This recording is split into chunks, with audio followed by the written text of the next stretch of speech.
Chaves e Chapolin são elementos inseparáveis, tipo arroz e feijão e presunto e queijo. Falou de um, falou do outro. De acordo. Assim como é inseparável Renan Garcia e camisetas iradas. Então, lojadavizinhança.com.br, lá você vai encontrar um monte de estampas exclusivas em camisetas, canecas, todo mundo tá curtindo demais. Vai lá, link tá na descrição e no comentário fixado. E como vocês estão curtindo bastante a nossa série analisando temporada por temporada de Chaves, chegou o grande dia de iniciar uma outra série com ele, O Chapelin Colorado! Vamos voltar lá pro comecinho da década de 70, então pega o seu caderninho de notas e vem com a gente.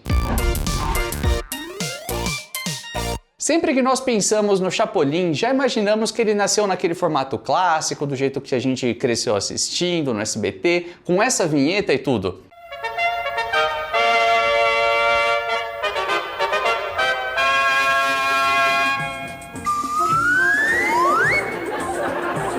Não contavam com minha astúcia.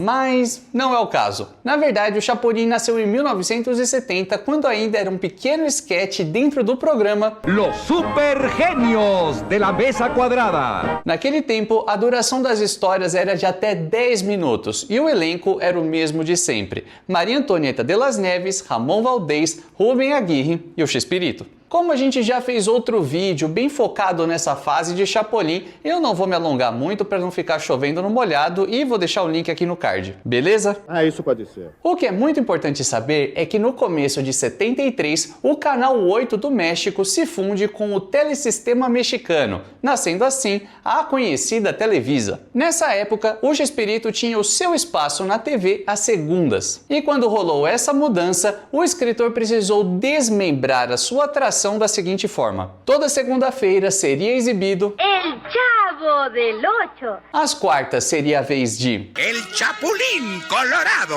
e às sextas El Ciudadano Gomes, que não durou muito. Como resultado de toda essa empreitada, no dia 28 de fevereiro de 73, o seriado do Polegar Vermelho fez a sua estreia. Se liga logo na abertura do primeiro episódio. Más ágil que una tortuga, más fuerte que un ratón, más noble que una lechuga, su escudo es un corazón. Logo na abertura, somos sinalizados de que o elenco seria o mesmo de Chaves. Maria Antonieta de las Neves, Ramon Valdez, Rubem Aguirre, Carlos Villagrán, ainda com o apelido Pirolo, Florinda Mesa e Edgar Vivar. E os papéis tinham os seus donos, digamos assim. Precisando de uma mocinha, logo chamavam a Maria Antonieta.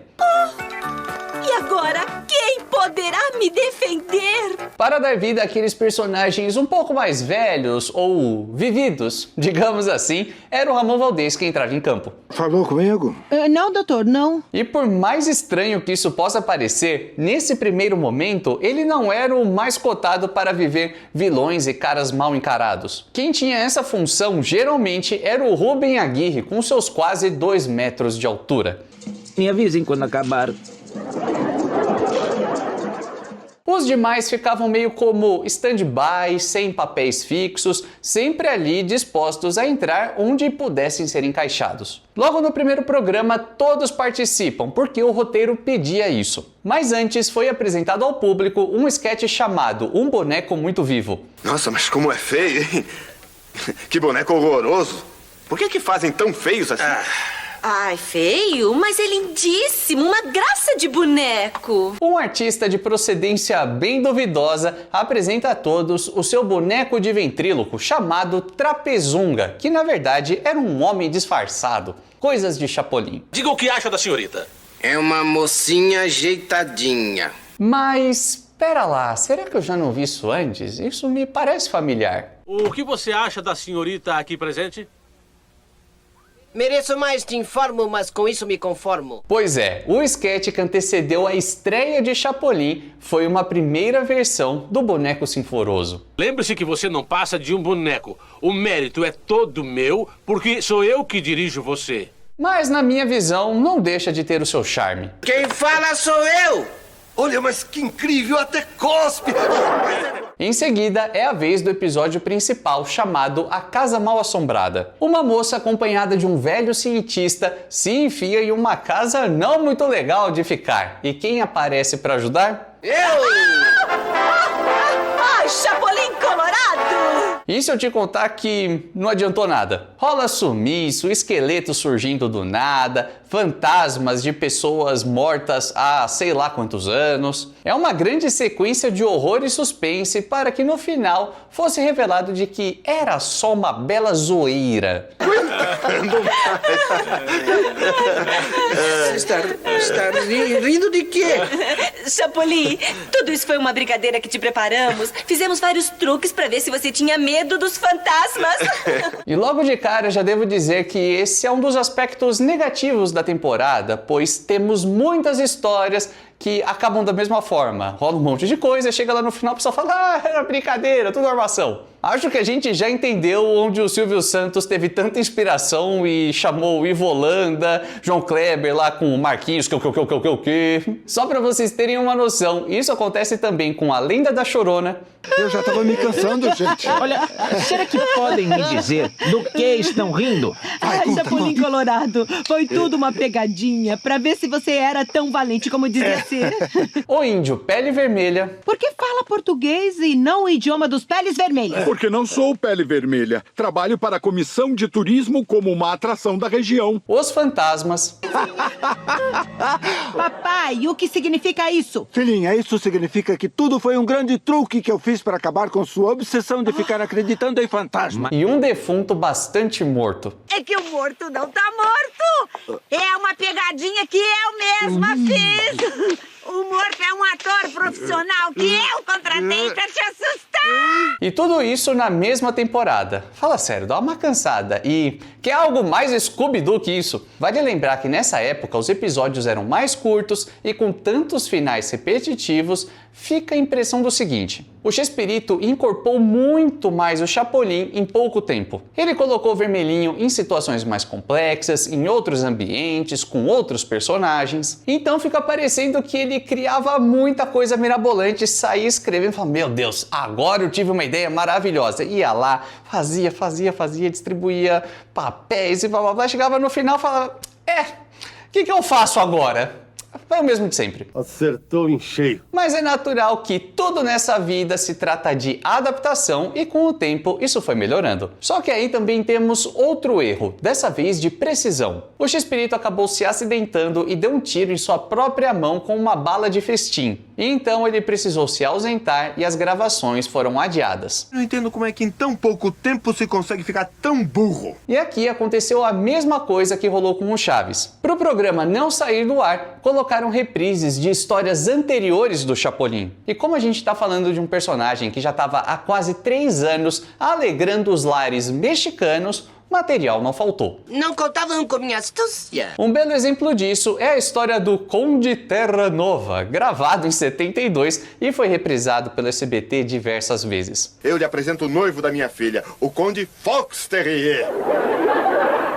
Terra Nova. Conde Vitório Terra Nova. E por falar no SBT, vou interromper o assunto rapidinho para jogar a palavra-chave. Qual episódio de Chapolin mais te marcou, principalmente na infância? Afinal de contas, Chaves e Chapolin é aquilo: diversão, alegria, infância, a gente não sabia o que era boleto, tudo de bom. Se eu fosse você, eu não perderia tempo e já ia pensando nesse episódio. Eu vou! E enquanto você refresca os seus miolos aí pensando o que você vai comentar, eu vou recapitular para não ficar muito confuso. Em fevereiro de 73, estreia a série de Chapolin. O Chespirito se machuca em abril e aí começam reprises de episódios de 72, quando ainda fazia parte de um programa maior. O primeiro episódio inédito da volta do Polegar Vermelho rolou em junho e se chama Presente de Grego, onde o Rubem Aguirre tenta forçar um casamento com a Maria Antonieta. Me fala qual é o bolo envenenado, me fala! Nunca!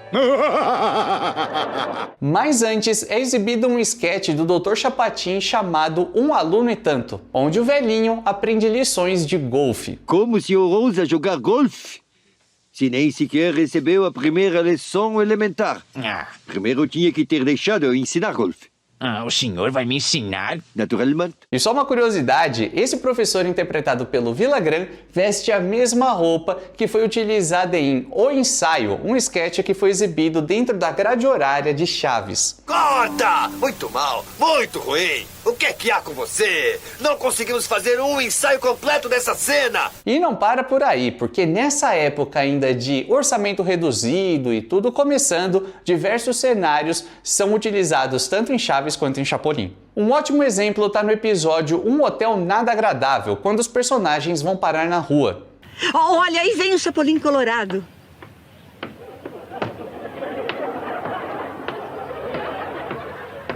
É exatamente a mesma rua onde os ladrões armam um assalto num esquete que era exibido antes de Chaves. No vídeo que fizemos analisando a temporada de 73 de Chaves, eu comentei sobre os diversos esquetes que passavam antes do episódio de Chaves mesmo, mas tudo dentro da mesma faixa de programação, certo? E em Chapolin isso também acontece. Ora temos histórias dos ladrões, como você viu, ora Dr. Chapatin, e talvez por isso esse velhinho acabou se tornando tão conhecido aqui no Brasil. Onde é que está a minha maleta, hein? Tá. Não, deixa isso aqui. Ora do próprio Chespirito. Minha namorada me abandona e o vigia sofre uma perda horrível. 4 meses de salário que já me deve. Ai, Chespirito, já disse que assim que eu tiver dinheiro, lhe pago até o último centavo. E ora, um pequeno prólogo do Chapolin, mas era muito curtinho mesmo. Como vai, Chapolin? Não, Chapolin, espera. Eu não ia roubar nada, te dou minha palavra, Chapolin. Eu sou honrado, Chapolin.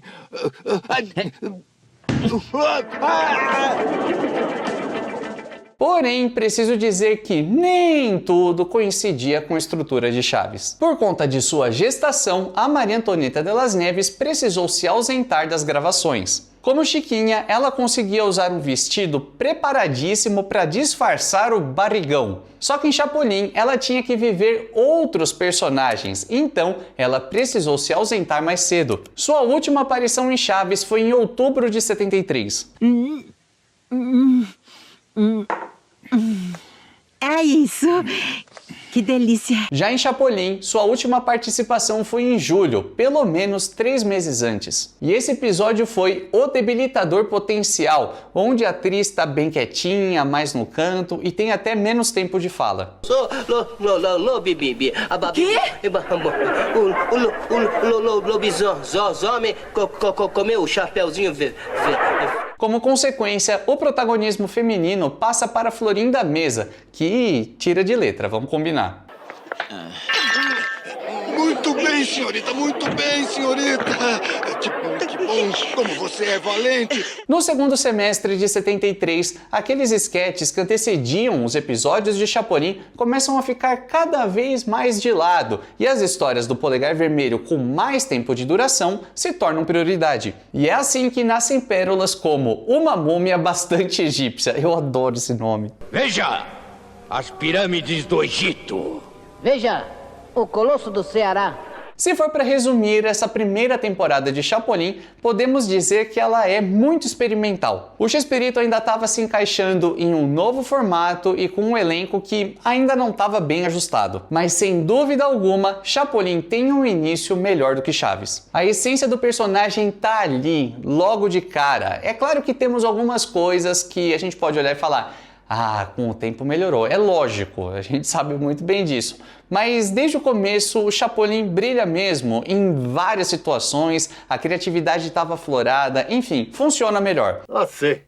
Acredito. Outro ponto que ganha, e isso não envolve os criadores, é claro, porém nós como fãs ficamos agraciados com uma quantidade de histórias perdidas menor do que aquelas de Chaves. De 45 histórias da temporada, apenas 7 são desconhecidas. E em Chaves esse número é muito maior. Mesmo assim, devo dizer que alguns roteiros poderiam ter sido construídos de outra forma, optando por algumas outras coisinhas aqui e ali, talvez até mais criatividade. Se aproveitam de minha nobreza? Principalmente aquele lance do final que... dá uma cansada. Levando tudo isso em consideração, a excelentíssima Academia Avaliativa do canal Vila do Chaves concede a temporada de 73 de Chapolin a nota... Agora é o som dos tambores. 7,5. Poderia ser melhor? Poderia, mas está longe de ser ruim. Ah, bom, então assim sim. Não à toa, ela nos trouxe essa maravilhosa frase de um dos melhores episódios do seriado. Não quer ir à Disneylândia com o polegar vermelho? Aliás, você sabia que o universo de Disney e Chespirito tem muito em comum? É sério, muito mais do que você imagina. E a prova do que eu tô dizendo está nesse vídeo aqui do lado. É só clicar que você vai comprovar quantas coisas curiosas tem envolvendo o Mickey, a Minnie, e o Chespirito, e Chaves, e Chapolin, e tudo mais, inclusive Branca de Neve, é claro. E a gente se vê no próximo vídeo, nessa mesma hora e nesse mesmo canal.